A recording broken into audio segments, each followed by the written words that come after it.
parable of the talents tells us that a master gives his servants varying amounts of money called talents before departing on a long journey. Now, talent was a significant amount of money. He gave one of the servants five, another two, and the third he gave one talent. The first two servants invest their money and successfully double it. The third servant, out of fear, buries his single talent and hides it. When the master returns, he commends the first two for their good and faithful work and rewards them. But he's angry with the third servant for his inaction. The master takes the single talent from the third servant and gives it to the one who already has 10. The meaning and the lessons. We have to use our gifts. The parable is a lesson on responsibility, encouraging believers to use the gifts and abilities that God has given them to serve Him and others rather than burying them out of fear or out of laziness. It's a question, or rather, a lesson on stewardship.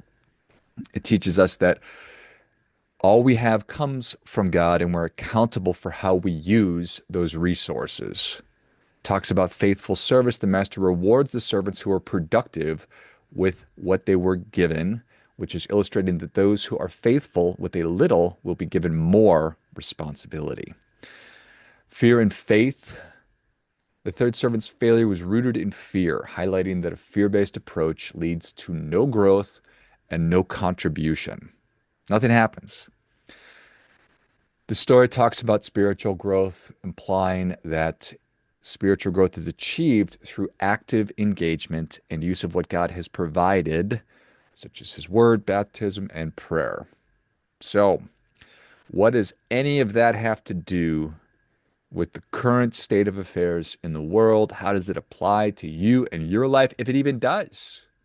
Well, that's what we will explore today. Welcome to our Sunday service. So last night, Zohran Mamdani was elected the mayor of New York City. So congratulations to Mayor Mamdani and to the citizens of New York City who made the decision to nominate and then elect him as the new leader of the most wonderful, largest city that maybe has ever been. In his acceptance speech, Mayor Mamdani, or Mayor-elect Mamdani, said, "We will prove that there is no problem too large for government to solve and no concern too small for it to care about." I'm going to read that again. We will prove that there is no problem too large for government to solve and no concern too small for it to care about. That's quite a statement right there. It's certainly a rousing statement full of confidence and conviction, but underneath it is something extremely profound and profoundly dangerous from my perspective. It's not merely a political vision, it is a type of religious one as well. So his words reveal a faith that has quietly replaced the old one. The belief that government is the redeemer, and that with enough empathy, resources, and planning, humanity can engineer heaven on earth. Now, it's not a new faith. It's the old longing for salvation, simply rebranded. The cross replaced by the seal of the state, the government. It's almost a new creed, that of salvation through systems.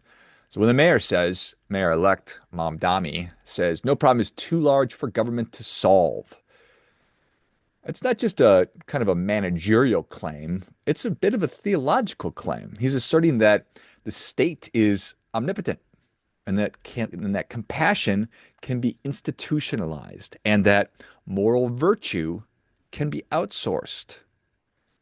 It's the promise of a kind of secular priesthood, the technocrat and the bureaucrat as the new ministers of grace. Where God once judged hearts, governments now measure metrics. Where the faithful once gave alms, citizens now pay taxes. Where conscience once guided behavior, regulation now dictates it. No matter How polished the machinery, the same problem persists. When you centralize care, you decentralize responsibility. When you make the state the solver of all problems, you train people to stop solving their own. Ancient faith, the good and faithful servant. I mean, you think about that story of the parable of talents, and then you contrast that against what I just said. Well done, good and faithful servant. You have been faithful over a few things. I will make you the ruler of many.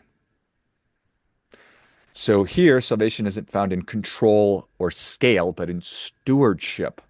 The servant is not told to fix the world, only to tend what's within his or her reach. He doesn't abdicate responsibility, he multiplies it. He doesn't outsource virtue, he embodies it. The parable of the talents isn't about efficiency or fairness, it's about the moral law of growth, the sacred duty to take what you've been given, risk it, refine it, and return it multiplied. That's the opposite of this modern faith in government omnipotence. The servant acts because he must. The bureaucrat acts because he can. Such a huge difference. Just couldn't be more different. Diametrically opposed, maybe even. So you've got these two competing gospels. This new creed tells us that government is the solution. Problems are external. Virtue can be delegated. Safety is the highest good. And compassion is found through systems. I don't believe that that's true. I believe in the ancient faith that tells us that God is the source, problems are internal, virtue must be lived, faithfulness is the highest good, and compassion is found through sacrifice. What do you think? Nietzsche, Kierkegaard, and Camus have something to say about this as well, because those are great thinkers. I think that Nietzsche would see Mamdani's words as proof that man killed God only to worship himself, the herd seeking safety under a new master. Kierkegaard would call it misplaced faith, an easier leap into bureaucracy than into the absurd mystery of God. And Camus would find it tragic, a denial of the absurd, of refusal to live faithfully in a world that cannot be fully solved. Each would certainly agree that to believe that government can cure every ill is to mistake management for meaning. Can one be faithful without being a servant? I think that faithfulness in its truest form is not obedience to authority, divine or political. It's alignment with what's real, with what's good, and what's within your control. The good and faithful servant does not wait for rescue. He works, he risks, he multiplies. He knows that the kingdom is not built by decree, but by devotion. One life, one choice, one act of courage at a time. The caring state says, we will fix it for you. The faithful servant says, I will face it myself. And that difference between delegation and devotion is the line between civilization and decay. Don't believe me? Let's see what happens. The state may care, but it cannot love. It may manage, but it can't redeem. It may plan, but it certainly can't give purpose. That work belongs to you. Be faithful over your few things, your health, your family, your craft, your word, and you will be the ruler over many. And when the age of carrying systems finally collapses under its own weight, as it always does and always will, may it be the faithful, not the dependent, who rebuild what was lost. Let me put it to you like this. At the time of your final judgment, when you go down to the dark river of death and its chill waters dampen your feet, looking back over your life, what will you say? What will you be able to say? What will you honestly be able to say? Will you say that you did good work and that you were a good steward of the gifts that you were given? Or will you hang your head knowing that the absolute opposite is true? I sure as hell don't want to be filled with regret and be ashamed that I squandered my life, embarrassed by the choices I made and what I tolerated. No,